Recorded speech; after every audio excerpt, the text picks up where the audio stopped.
प्रिय विद्यार्थियों, सुप्रभातम। मैं डॉक्टर इंदिरा गुप्ता, सह आचार्य बाबू शोभाराम, राजकीय कला महाविद्यालय अलवर।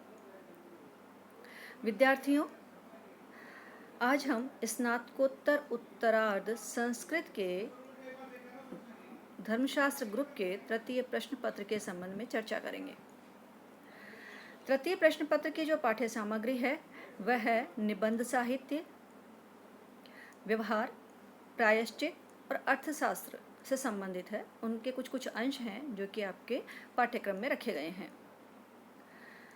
निबंध साहित्य जो धर्मशास्त्र से संबंधित है, क्योंकि प्रथम प्रश्न पत्र में आपने देखा होगा कि धर्मशास्त्र क्या है, धर्मशास्त्र का इतिहास और साथ में धर्मसूत्र, गौतम धर्मसूत्र आपके उसमें पाठ्यक्रम में है। ऐसे ही द्वितीय प्रश्न पत्र के अंतर्गत जो धर्मशास्त्रीय और अन्य ग्रंथ हैं, स्मृति साहित्य, जिसमें मनुस्मृति, याज्ञवल्क्य स्मृति और विश्वेश्वर स्मृति आपके पाठ्यक्रम में रखी गई है।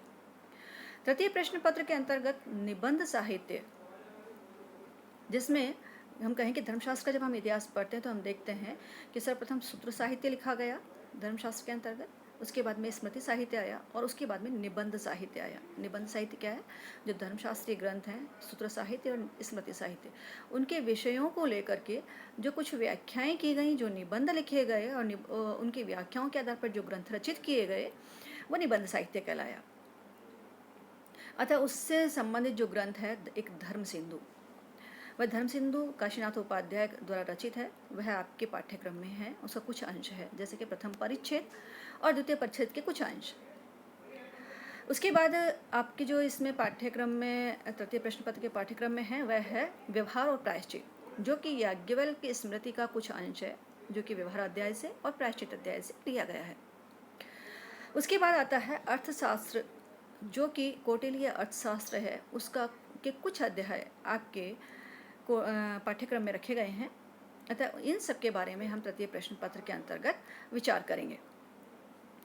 आज हम इसका जो निबंध साहित्य है उसके अंतर्गत जो ग्रंथ लगाया गया है धर्म सिंधु काशीनाथ उपाध्याय रचित, उसके संबंध में चर्चा करेंगे। उसके संबंध में एक नई श्रृंखला प्रारंभ करेंगे, जिस श्रृंखला का भाग प्रथम आज हम प्रारंभ करने जा रहे हैं। धर्म सिंधु पर हम चर्चा करें उसके पूर्व हम चर्चा करते हैं धर्म को लेकर कि धर्म क्या है और धर्मशास्त्रीय ग्रंथ क्या है, और धर्मशास्त्रीय ग्रंथों में धर्म सिंधु का विषय वस्तु क्या है।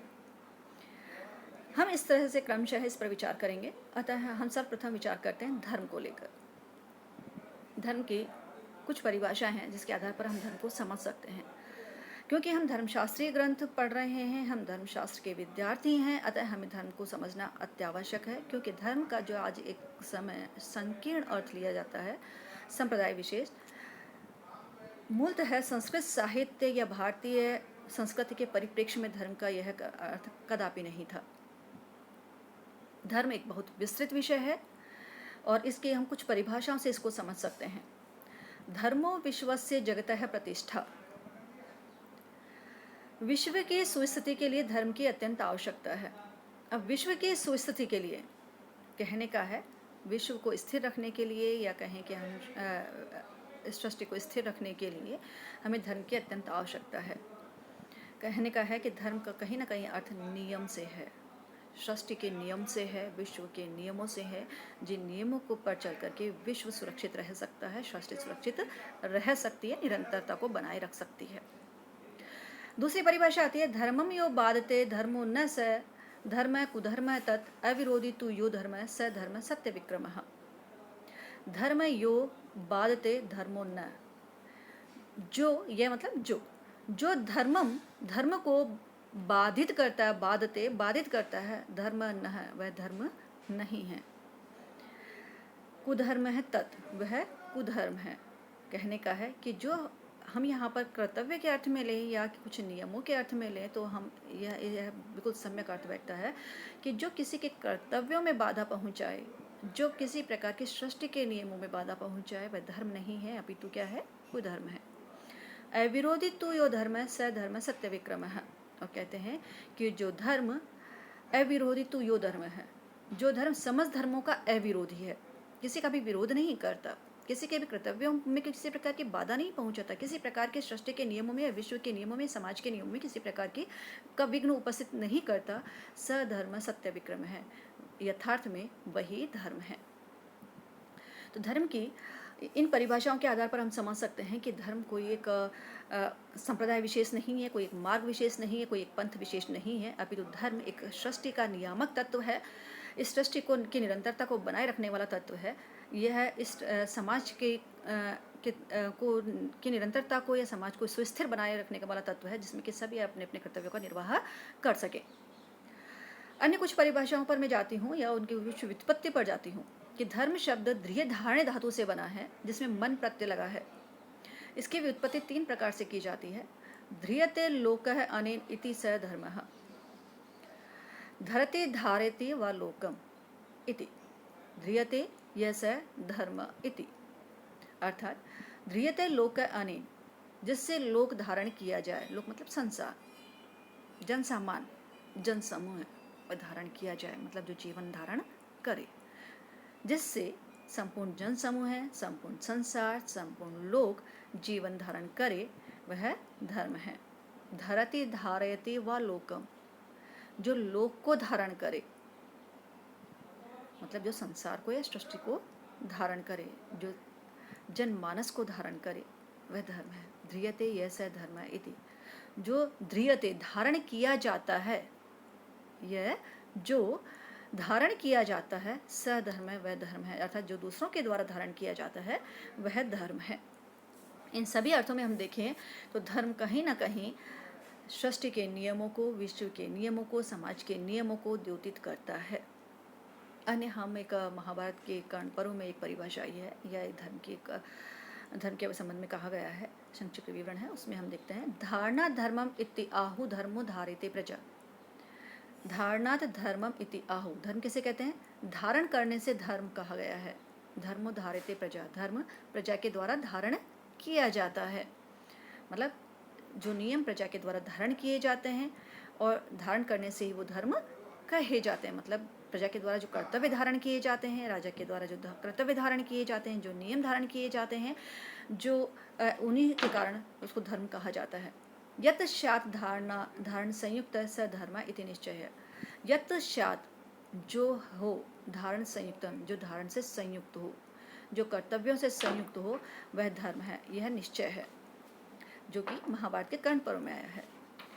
एक अन्य परिभाषा आती है, यतो अभ्युदय निश्चय सिद्धि स धर्म है। यत अभ्युदय निश्चय सिद्धि स धर्म है। धर्म क्या है? जो कि अभ्युदय और निश्चय की सिद्धि में सहायक हो, वह धर्म है। मतलब जो हमारी उन्नति में सहायक हो और जो हमें मोक्ष की प्राप्ति कराए, वह धर्म है, जो कि कणाद ने कहा है। एक अन्य जगह आता है, धर्मेण हन्यते व्याधि, धर्मेण हन्यते ग्रह, धर्मेण हन्यते शत्रु, यतो धर्म ततो जय। धर्मेण हन्यते व्याधि, धर्म से रोग नष्ट हो जाते हैं। धर्मेण हन्यते ग्रह, धर्म से जो हमारे बुरी ग्रह नक्षत्र हैं या बुरा समय है वो नष्ट हो जाता है। धर्मेण हन्यते शत्रु, धर्म जो हमारे शत्रु हैं उनको नष्ट करता है, धर्म के द्वारा हम वो नष्ट किए जा सकते हैं। मतलब कहने का कि जो शत्रु, जो मतलब हमारे शारीरिक रोग हैं या हमारे जो शारीरिक शत्रु हैं और जो हमारे मानसिक शत्रु हैं, वे सभी नष्ट किए जा सकते हैं। ये तो धर्म है ततो जय, जहाँ पर धर्म है वहाँ पर जय है। सीधी सी बात है कि सृष्टि की निरंतरता तभी बनी रह सकती है, समाज तभी विजय प्राप्त कर सकते हैं, एक राष्ट्र की विजय तभी हो सकती है या एक राष्ट्र उन्नति को प्राप्त तभी कर सकता है जब वो धर्म पर चलता है, अपने नियमों पर चलता है, अपने कर्तव्यों पर का निर्वाह करता है। एक अन्य परिभाषा आती है, धर्मम एव हतो हन्ति धर्मो रक्षति रक्षितः, आचार्य प्रभु धर्म है, धर्मस्य प्रभु रचितः। धर्म एव हतो हन्ति धर्मो रक्षति रक्षितः। धर्म जब नष्ट होता है तो वह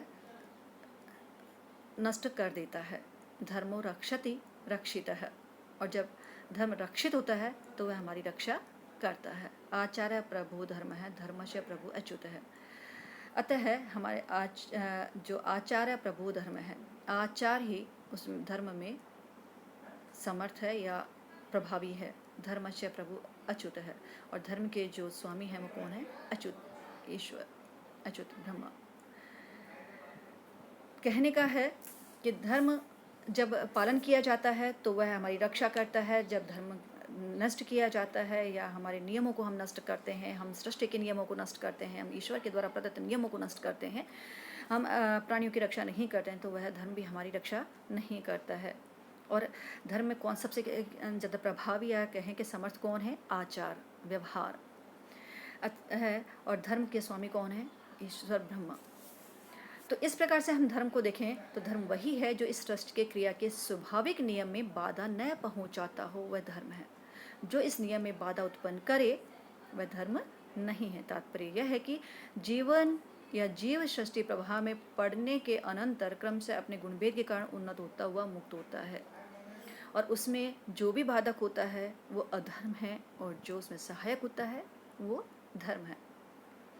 अर्थात इस जीव की क्रमोन्नति में जो कर्म सहायक हो वह धर्म है, और इस क्रमोन्नति में जो कर्म बाधक हैं वह अधर्म है। इसलिए भारतीय वर्णाश्रम धर्मियों के यहाँ खाना पीना, सोना, जागना, उठना, बैठना, कहना, सुनना, पहनना, जाना आदि प्रत्येक कर्म के साथ धर्म और अधर्म का दृढ़ संबंध माना गया है।